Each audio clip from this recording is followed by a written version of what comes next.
Assalamualaikum warahmatullahi wabarakatuh.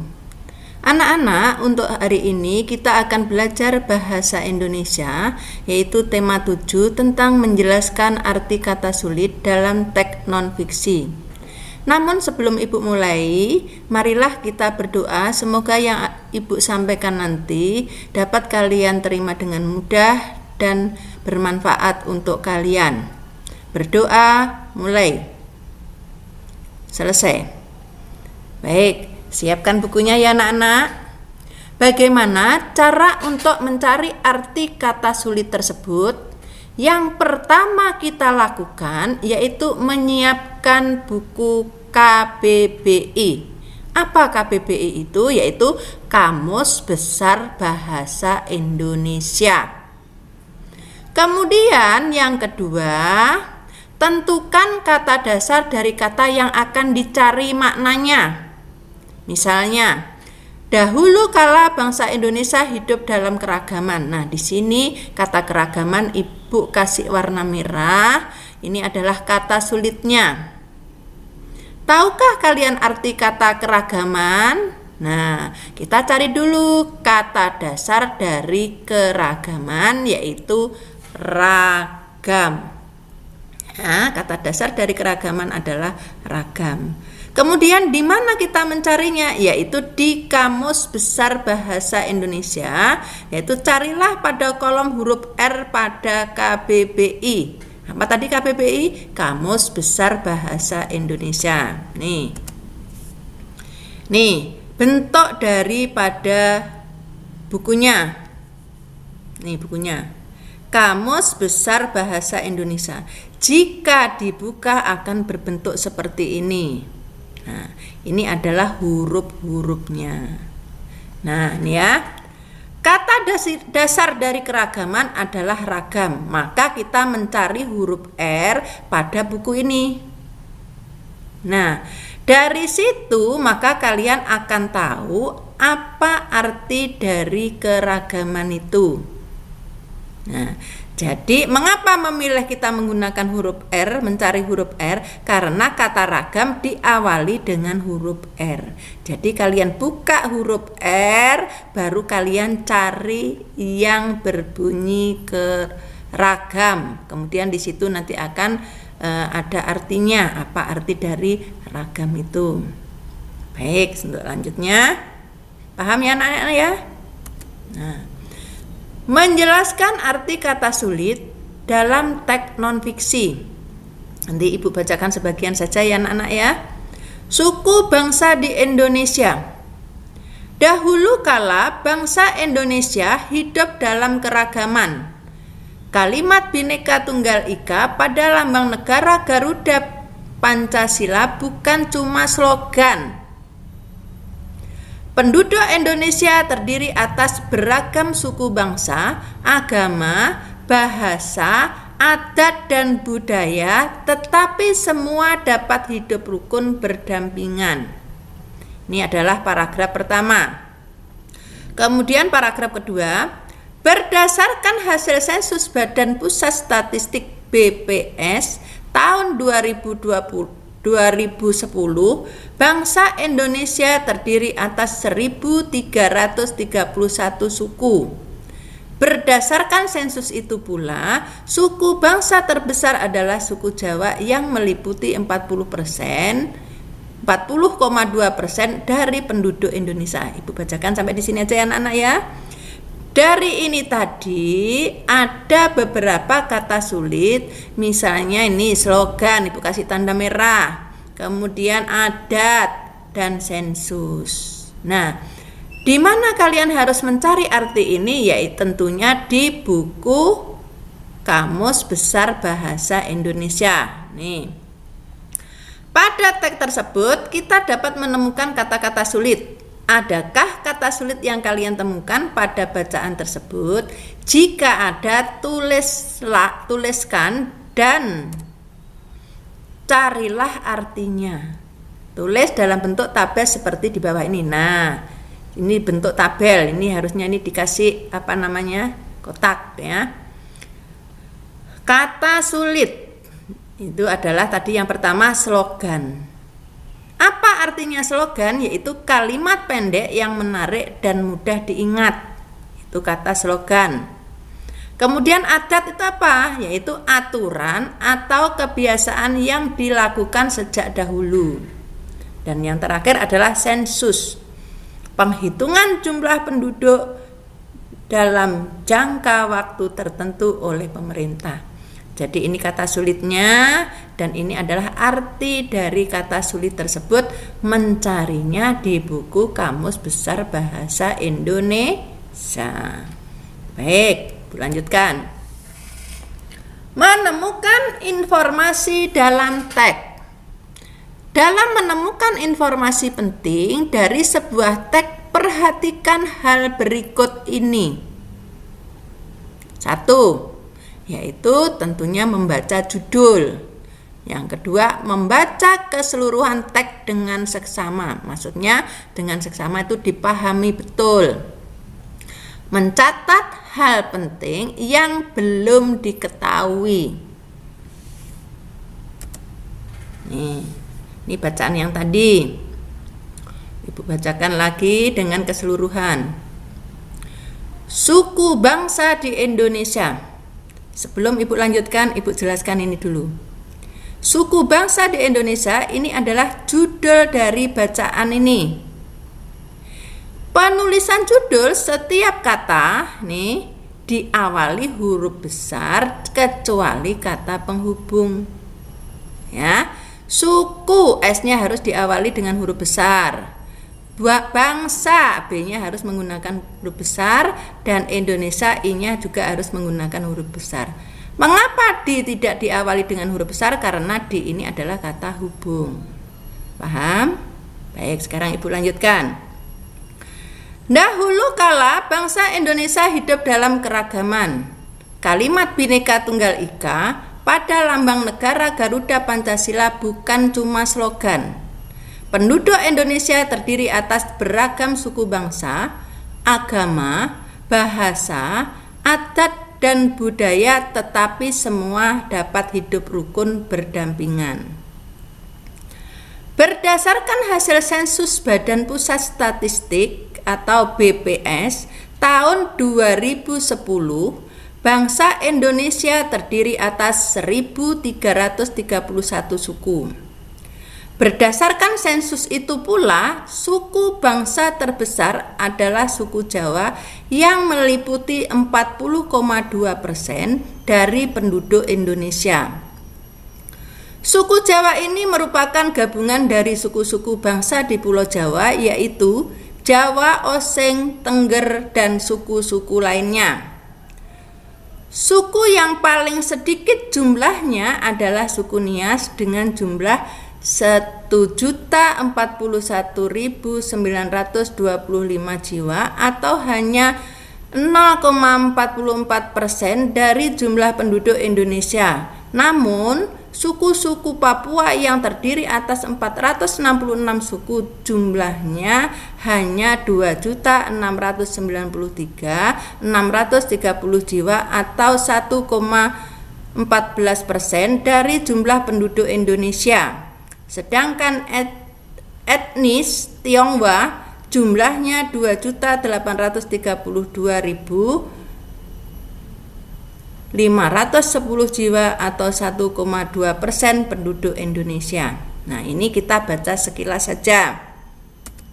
Nah, setelah membaca sekilas atau kalian melihat begitu saja, kalian sudah dapat menuliskan nih informasi-informasinya. Nah, ayo perhatikan contoh di bawah ini. Kita bisa menulis informasi yang sudah kita ketahui dalam teks suku bangsa di Indonesia. Informasi yang sudah diketahui sebelum membaca, tadi membaca sekilas saja ya anak-anak ya, maka kalian akan menemukan yaitu bahwa Indonesia memiliki keragaman suku. Yang kedua, Indonesia memiliki semboyan Bhinneka Tunggal Ika, dan yang ketiga, setiap suku bangsa memiliki ciri khas masing-masing. Ini adalah yang kalian temukan dalam membaca sekilas ya, atau melihat begitu saja kalian sudah menemukan ini. Nah, sekarang informasi yang diketahui setelah membaca. Membacanya jangan sekilas lagi, tetapi membacanya harus dibaca dengan sungguh-sungguh, dipahami isinya. Nah, caranya seperti yang Ibu sampaikan tadi. Nah, setelah membaca ini ya, caranya seperti ini: membaca judul, membaca keseluruhan teks dengan seksama, membaca hal penting yang belum diketahui. Nah, yang belum diketahui. Nah, sekarang setelah kalian membaca dengan memperhatikan ini, maka kalian akan mendapatkan informasi baru. Nah, namanya informasi setelah membaca.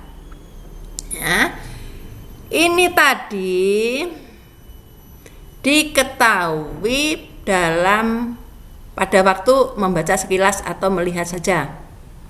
Sedangkan ini kalian ketahui setelah membaca dengan seksama bacaan tersebut. Ya, jadi informasi yang diketahui setelah membaca. Maksudnya membaca apa? Membaca dengan seksama. Kalau di sini tadi melihat saja atau membaca sekilas. Ya, paham anak-anak? Jadi informasi yang diketahui setelah membaca, Indonesia memiliki 1331 suku bangsa. Yang kedua, suku Jawa memiliki jumlah penduduk yang terbanyak. Dan yang ketiga, jumlah penduduk yang paling sedikit adalah suku Nias. Paham anak-anak? Kalau paham, Ibu lanjutkan. Menggali informasi teks melalui ide pokok. Tentunya kalian harus memahami dulu apa sebenarnya ide pokok tersebut. Ide pokok adalah suatu teks mengandung beberapa informasi penting yang ingin disampaikan penulis kepada pembacanya. Untuk mendapatkan informasi tersebut, kita harus memahami isi teks dengan baik. Ini adalah pengertian dari ide pokok. Nah, sekarang Ibu lanjutkan. Salah satu cara untuk memahami isi teks pada paragraf, tentunya kita harus membaca dengan seksama. Gunanya apa? Untuk memahami isi bacaan. Kemudian yang kedua, menentukan ide pokok gagasan pada setiap paragraf. Jadi di dalam paragraf itu pasti memiliki gagasan pokok dan ide pokok. Nah, sekarang perhatikan nih di sini. Perhatikan perbedaan ide pokok dan gagasan pokok. Pasti biasanya itu sering sering apa sih ide pokok, apa sih bedanya? Nah, sekarang Ibu jelaskan.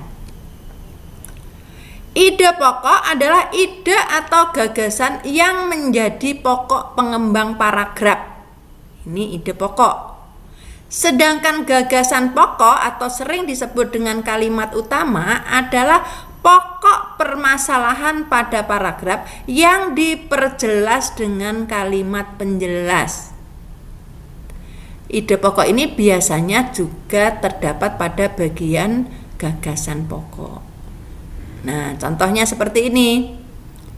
Gagasan pokok. Ini gagasan pokok, contoh dari gagasan pokok. Hewan bergerak menggunakan alat gerak yang dimilikinya. Sedangkan ide pokoknya adalah alat gerak hewan. Di sini ide pokoknya ini sifatnya itu masih luas. Kemudian kalau gagasan pokok ini sudah menjurus ke yang diinginkan. Nah, kemudian gagasan pokok ini biasanya ini diperjelas oleh kalimat pengembang atau kalimat penjelas. Ya, ini disebut dengan kalimat penjelas. Kalau ide pokoknya hewan bergerak menggunakan alat gerak yang dimilikinya, maka diperjelas dengan kalimat penjelas bahwa alat gerak yang dimiliki hewan berbeda-beda sesuai tempat hidupnya. Ini tulisan dimiliki. Ini kebanyakan kaya anak-anak ya. Nanti dihapus ini ya.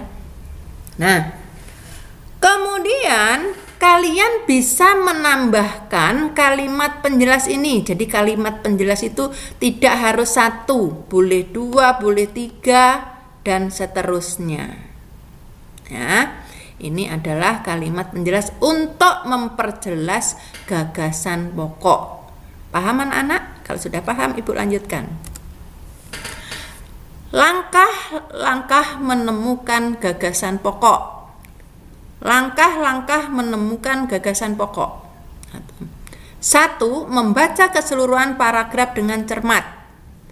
2. Cermati kalimat pertama hingga akhir. Maksudnya di sini kalimat pertama hingga akhir itu tidak boleh diputus-putus, harus dibaca sampai selesai. Yang ketiga, baca kalimat demi kalimat setiap sampai kalian menemukan ide pokok. Ya, itu adalah yang ketiga. Ulang.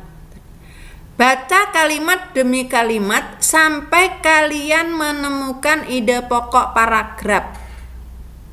Yang keempat, tandai gagasan pokok setiap paragraf. Dan yang terakhir, tandai info penting dari setiap paragraf. Ini adalah langkah untuk menentukan gagasan pokok. Dapat juga dipakai untuk mencari kalimat penjelas atau gagasan pokok. Atau ini ya, kalimat penjelas. Jadi ini langkah-langkah menentukan gagasan pokok atau kalimat penjelas. Berikutnya, contoh cara mencari gagasan pokok. Ini kita menggunakan bacaan yang tadi. Suku bangsa di Indonesia. Dahulu kala bangsa Indonesia hidup dalam keragaman. Kalimat Bhinneka Tunggal Ika pada lambang negara Garuda Pancasila bukan cuma slogan. Ini S-nya salah, ini kenapa jadi ini ya? Ini harusnya huruf kecil. Penduduk Indonesia terdiri atas beragam suku bangsa, agama, bahasa, adat, dan budaya, tetapi semua dapat hidup rukun berdampingan. Nah, ide pokoknya apa dari bacaan ini? Ide pokoknya bahwa keragaman suku bangsa di Indonesia sudah ada sejak dulu. Ini adalah ide pokoknya. Kemudian gagasan pokoknya adalah dahulu kala bangsa Indonesia hidup dalam keragaman. Kalau dilihat di sini ide pokok dari atau kalimat utama dari paragraf ini ada di atas. Kalau ada di atas atau di awal paragraf disebut dengan paragraf deduktif. Nah, sekarang Ibu jelaskan dulu deduktif, induktif, dan campuran. Jenis-jenis paragraf. Ya, jenis-jenis paragraf. Itu ada 3, yaitu deduktif, induktif, deduktif, dan induktif. Ini biasa disebut dengan campuran. Campuran antara deduktif dan induktif. Nah, paragraf deduktif. Nih, perhatikan. Paragraf deduktif adalah paragraf gagasan utamanya terletak di kalimat awal paragraf. Seperti contoh yang tadi itu, ada di awal. Sehingga Ibu sudah sampaikan bahwa paragraf ini disebut dengan paragraf deduktif. Kita lanjutkan.